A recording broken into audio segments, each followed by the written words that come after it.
yeah, hold up. This isn't a baby ABC lesson. This is a real life classroom lesson just for you.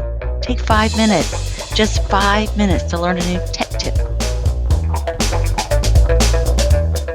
Hi, this is Linda Shriver, and O is for Originality Reports. This is a game changer. You might have heard me say that a few times before, but this really is a game changer.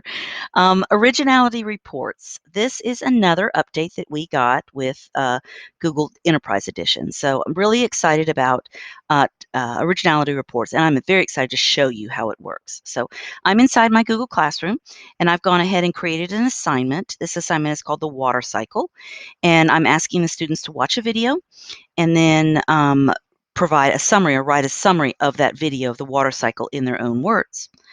So I provided them a link. This is just a document, a Google Doc that I created right here. And essentially it's watch this video, provides the link of the video on the water cycle, and summarize it in your own words. So, and then they just are going to write down here in their own words after they watch this video. So that's what the document looks like. Here it's attached right here. I'm going to push it out just like I normally would, make a copy for each student.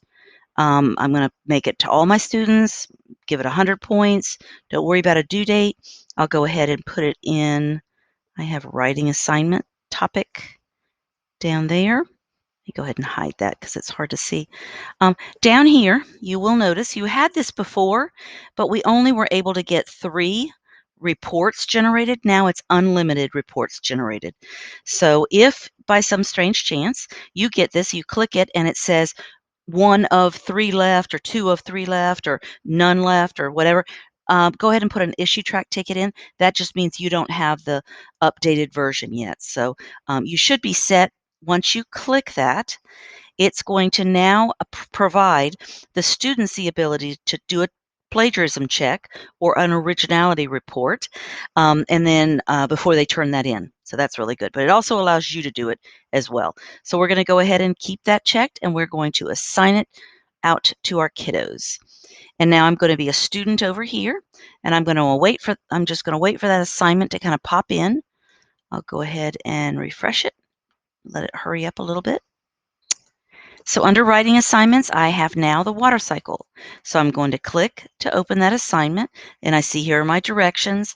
I'm going to go ahead and view the assignment, and here it is. I'm supposed to open this up. Notice it already has my name because I set it up so that every student would have their own copy. I'm going to, as a student, open this up, and I'm going to do what every student should not do, but I'm going to Google the water cycle, and I'm going to copy, and I'm going to, where's my little assignment? Oops. It's an older version, sorry. I'm going to paste it inside my document. I'm even going to get fancy, and I'm going to highlight it again, and I'm going to go over here. And they might not know all of these tips and tricks. Whoops, I don't want that. But I'm going to go ahead and make it a smaller font to make it look like I really did spend a little bit of time working on it. I didn't just go and copy and paste it from the internet. So here it is. I'm going to go ahead and get rid of this link because that really does show that I copied it. And let's say all of these as well. Let's just say they're really savvy and they know to get rid of all these guys too. These linked. Get rid of that. Get rid of that. Okay, so we're set. I've just spent a lot of time writing this in my own words. And now as a kiddo, I'm going to now, because you kind of have taught them to click turn it in right here, they also can go back to the assignment and turn it in right here. You can now, if you'd like to spend a little time, and I'll add a video for them on the, if you're not familiar with this resource for parents and students, I'll go ahead and show you now. It's oneclay.net/tech tips. It's a great, great resource for parents and students, and I will add this Originality Report under Classroom. So underneath Classroom, if you click on that, are all these videos to help students understand a little bit more about how to work it. So know that will be there. Okay, so I'm back in my little assignment over here. I'm going to hit Turn In, and that brings me back to here. And then I remember, oh yeah, that's right, I want to run an Originality Report. Now they can go ahead and turn in and then unsubmit if you say, hey, don't forget, or hit cancel, however you want to do it. So now the student over here has the ability to run that Originality Report before they turn it in, or for that matter, after they turn it in and they bring it back. This is a good example. This particular student is a fake student, not a fake student, but a student that I use for, and they only have one more left. So I'm going to, but you won't, you might see this, if you see this report, then, or this little pop-up, then go ahead and submit an issue track ticket for yourself, or school due ticket for yourself, because we have unlimited amounts. So I'm going to go ahead and run. I'm the student. I'm going to go ahead and run. And it's running that report. You can see it working right there. And it's going to say, hey, click on this to view the Originality Report. So I'm John Doolittle, and I'm going to go in here. And I'm going to say, oops, yep, it flagged it. So here's what the Originality Report will tell our students. It says that this information right here that's highlighted has one web match, and it even gives the site that it's at.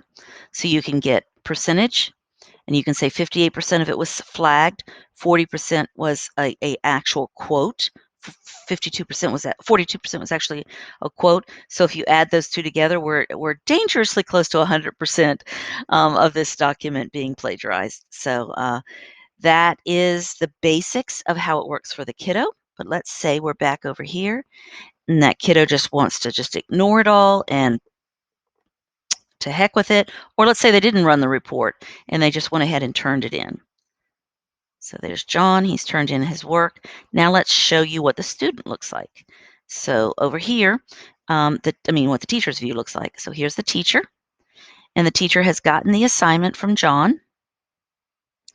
So here's John's turned in work. I'm going to go ahead and I can click here to view his work and to grade it. And if I want to, go ahead and double click to open up, and it opens up just like the regular grading does. How you would normally grade the work, you'd have it here, then you'd work through your students with the arrows. And this particular thing gives you the ability now over here to go ahead and see the file that John has already ran on it. This shows you one flagged passage. So you would click on it, and it has run the Originality Report and shows you that report, shows you exactly what you saw for John. So then you act accordingly, however you want to do it. You can submit it back to him with a private message. Whatever the options are in your book of teacher tricks, you go for that. So that's the basics of how that Originality Report works.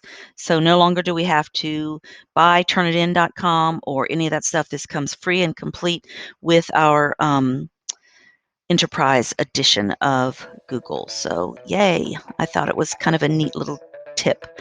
So that's called Originality Report.